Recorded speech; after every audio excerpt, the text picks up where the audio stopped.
اصل میں سچ یہ ہے کہ اتنا بگاڑ ہوا ہے اس ملک میں، اتنا بگاڑ ہوا ہے کہ ہمارے دونوں پینلسٹ جو باتیں کر رہے ہیں وہ سب اپنی جگہ ٹھیک کر رہے ہیں. اور سنا آپ کے پاس میں آتی ہوں، آپ نے جو بالکل کہا and you know it's a very sorry picture that you paint which is, لیکن سچ بھی ہے وہ. تو آگے کیا دیکھ رہی ہیں آپ؟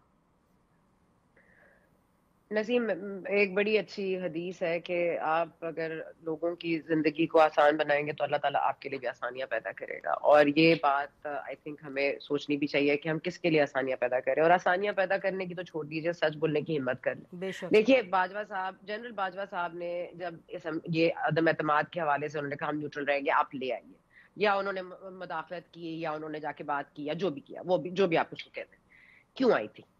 عدم اعتماد کیوں لایا گیا تھا؟ کیا باجوہ صاحب کو کوئی عمران خان صاحب سے جانی دشمنی تھی؟ کیا کوئی اور مسئلہ تھا؟ مسئلہ یہ تھا کہ ہم فورن پالیسی میں ویور زیرو. انہوں نے جو جا کے سعودی عربیہ میں کیا، جو انہوں نے شہزادے ان کے ساتھ کیا، کراؤن پرنس کے ساتھ کیا، آپ نے جو چین میں آپ سے لوگ ناراض ہو کے بیٹھ گئے، سی پیک پہ 1 انچ آگے نہیں بڑھا گیا، آپ نے امریکہ کے ساتھ بات کر لی، آپ ایران میں جا کے فمبل کر کے آ گئے. آپ نے کیا کیا ملک کے ساتھ؟ ملک کے ساتھ آپ نے جو اس وقت کیا تھا وہ آپ کہتے ہیں نا آپ با اختیار نہیں تھے، آپ کا کوئی اختیارات ہی نہیں تھے. تو پھر آج یہ اکانومی کو جو بڑھا چڑھا کے بتاتے ہیں ہمیں، اس معاملے میں اکنامکلی اور معاشی طور پر آپ با اختیار تھے، باقی سارے معاملات میں آپ سے اختیارات چھین لیے گئے تھے.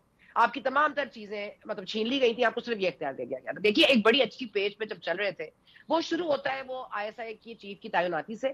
اور دیکھیے اب کی پکچر بڑی کلیئر ہے نسیم. آپ ارلی ریٹائرمنٹ کس نے لی ہے، سپورٹ کس نے کیا ہے، کس کو یہ لانا چاہتے تھے، یہ چیف کا کیا ڈرامہ تھا جو اتنے دن تک چلتا رہا ہے. تو دیکھیے یہ نیت میں فطور تو ہے نا عمران خان صاحب کی.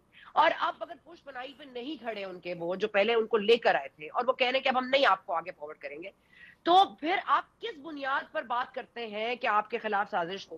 مان لیا آپ کو اب قبل از وقت گھر بھیجا گیا، مان لیا کہ باجوہ صاحب نے ان لوگوں کو کہا، مان لیا، لیکن ہوا تو آئینی طریقے سے. آپ چلے گئے.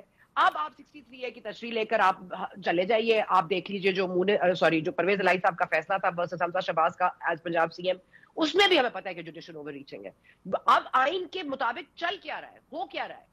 آپ مان لیجئے، تسلیم کر لیجئے کہ آپ سے غلطی ہوئی ہے، آپ اپنی غلطیوں کو سدھاریے، سیکھیے، اور خدا کے لیے 2 دن خاموش رہیے. یہ جو کہہ رہے نا کہ اطہر صاحب کہہ رہے تھے کہ عمران خان صاحب ایک دن بھی انہوں نے اپنی پولیٹیکل جو ہے وہ مگر ایک دن رکیں گے تو شاید اس ملک میں کچھ استحکام آ جائے. کوئی ایک دن تو عمران خان صاحب معاف کر دیں ہمیں، ایک دن تو معاف کر دیں.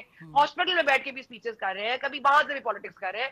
شکر ہے جو 3 سال سے نواز شریف صاحب نہیں ہے، کیونکہ I don't think I could have tolerated 2 people speaking at the same time at the same speed and every day. I couldn't take it. So شکر ہے کہ نواز شریف صاحب 3 سال سے خاموش ہی رہے، آگے بھی وہ خاموش ہی رہے، یا اگر آگے انہوں نے کچھ بولنا ہے تو بولے، لیکن خدا کے لیے عمران خان صاحب 3 دن تو خاموش ہو جائیں، ملک میں استحکام ہی استحکام آ جائے گا.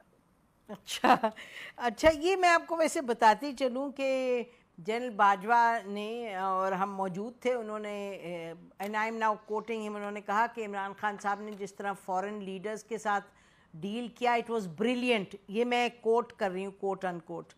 تو اب وہ آپ کہہ رہی نا فورن پالیسی میں زیرو لے گئے، یہ بات ٹھیک تھی. امریکہ کے ساتھ ایک انہوں نے جس طریقے سے نسیم آپ کو پتا ہے جب ملیشیا گئے ہیں ہمارے، ایک چیز پہ جب سعودی عربیہ سے بات ہو گئی آپ اس کی نفی کرتے ہیں، ایک دفعہ نہیں، 2 دفعہ نہیں، 3 دفعہ. ہاں نہیں، I'm just telling you general Bajwa کا بالکل آپ مطلب اونچ نیچ تو رہی، ہمیں نہیں لگتا کہ زیرو تھا، لیکن مسٹیکس میں یہی کیوں کہہ رہی ہوں، مگر میں کہہ رہی ہوں نا کہ یہ تو ملکی مفاد کے لیے کیا نا، انہوں نے غلط طریقے سے کیا. He had no right to bring in Imran. He had no right to take it. ہاں وہ point